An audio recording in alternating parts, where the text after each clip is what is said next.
Il y a de fortes chances pour que cette vidéo vous concerne parce qu'elle touche 65% des gens. En fait, elle vous concerne sûrement parce que si elle ne vous touche pas vous directement, elle touche plusieurs personnes que vous connaissez, des gens que vous aimez.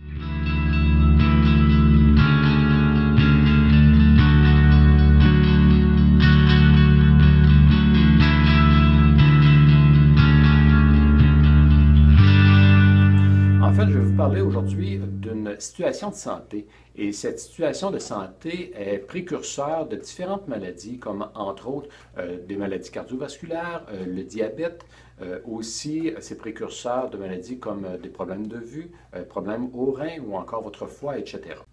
Et ces problèmes de santé arrivent après être entré dans un cercle vicieux dont je vais vous parler dans un instant. La situation de santé dont je vous parle, c'est la résistance à l'insuline. Qu'est-ce que la résistance à l'insuline?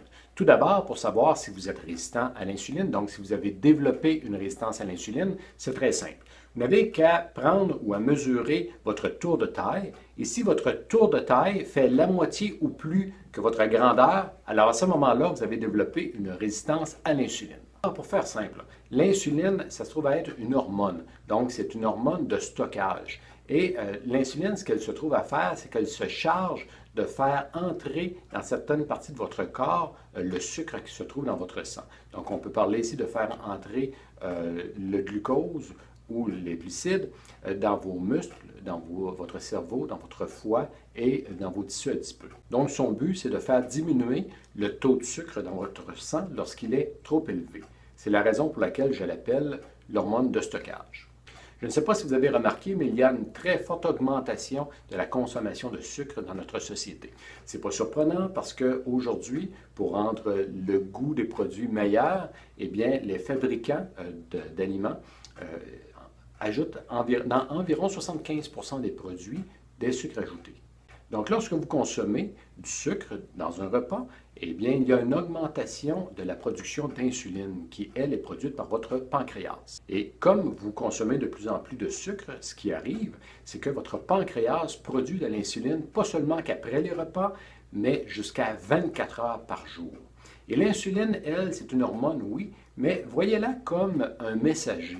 C'est comme si l'insuline se trouve à aller dans différentes parties de votre corps et elle leur crie tout fort « Ouvrez les valves ». Donc, si on prend comme exemple les capteurs de vos muscles, alors eux, les capteurs se trouvent à entendre le messager qui arrive et qui dit « Ouvrez les valves » et lui se trouve à prendre les glucides qui se trouvent dans votre sang à ce moment-là. Et puis, ça donne bien parce que vos muscles ont besoin de sucre pour pouvoir bien fonctionner. Donc, les glucides sont essentiels jusqu'à un certain niveau, parce que plus on consomme de sucre, plus le messager crie dans les oreilles de certaines parties de votre corps, ouvrez les valves, ouvrez les valves. Et vous, lorsque quelqu'un vous crie constamment le même message, vous finissez par faire quoi? Exactement, vous arrêtez d'écouter, donc vous cessez d'écouter la personne. Donc ici, c'est la même chose qui se produit. Les capteurs de vos muscles se trouvent à fermer, et à un moment donné, ils ne prennent qu'une infime partie des glucides qu'ils prenaient normalement. Donc, ils deviennent résistants à l'insuline. Donc, à partir du moment où il y a une résistance à l'insuline, vous voyez, dans le fond, les glucides, lorsqu'ils arrivent dans votre corps, ils se trouvent à faire une cascade. Donc, ils passent d'abord par votre foie. Ils laissent des glucides dans votre foie, environ 5%. Par la suite, ils passent par vos muscles, où ils laissent environ 80% des glucides. Et ils terminent en tissu adipeux, surtout au niveau de l'abdomen, à 10 ou 15%. Mais ceci, c'est une réserve qui, normalement, est censée être temporaire. Donc, dans la journée même ou en quelques jours, les tissus adipeux se trouvent à remettre le gras qu'ils ont reçu sous forme de sucre tout d'abord, qui a été transformé en graisse. Et c'est pour vous donner de l'énergie tout au long de la journée. Mais ce qui arrive à un moment donné, c'est que, oui, les glucides arrivent et laissent encore un 5% dans votre foie. Par la suite, ils se rendent aux muscles et comme les muscles sont résistants à l'insuline, à ce moment-là, ils n'en prennent qu'une petite partie. Au lieu de prendre un 80%, ils n'en prennent qu'un 10 ou 15%. Et le surplus est déversé dans les tissus adipeux, surtout au niveau de l'abdomen, donc les poignées d'amour qu'on peut avoir à un moment donné. Et la bonne nouvelle ici, c'est que la résistance à l'insuline est réversible à 100%. Donc, par de simples petites habitudes dans votre vie, autant dans votre nutrition que vos activités physiques, eh bien, vous pouvez réouvrir ces capteurs, que vos muscles recommencent à prendre les glucides qu'ils doivent prendre pour bien fonctionner. Parce que lorsqu'ils sont fermés, vos muscles manquent de glucides et c'est à ce moment-là que vous manquez d'énergie lorsque vous faites des efforts, ou tout simplement pour accomplir vos tâches journalières que vous faites à chaque jour.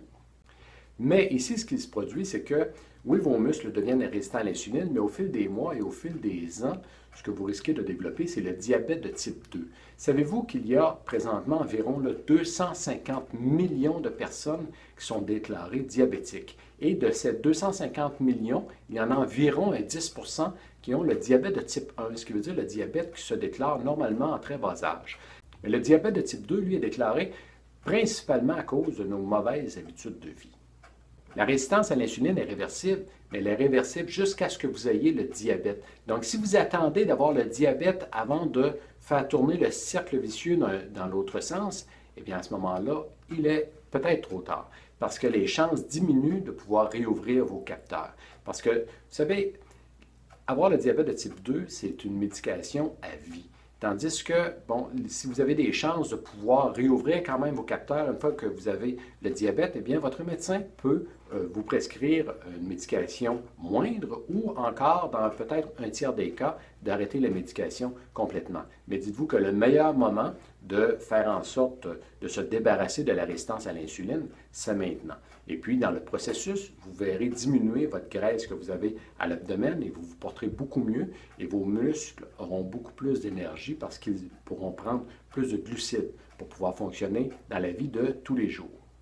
Si vous aimeriez entendre parler davantage de la résistance à l'insuline et du diabète de type 2 aussi, de bien d'autres sujets, je donne des formations en nutrition et puis c'est de la nutrition sportive et aussi de la diététique bien normale.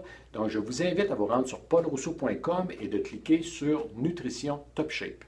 Et si vous n'êtes pas déjà abonné à ma chaîne YouTube, je vous invite à vous abonner maintenant. Et si vous avez aimé cette vidéo ou si elle vous a aidé, eh bien merci de me laisser un thumbs up. Ciao!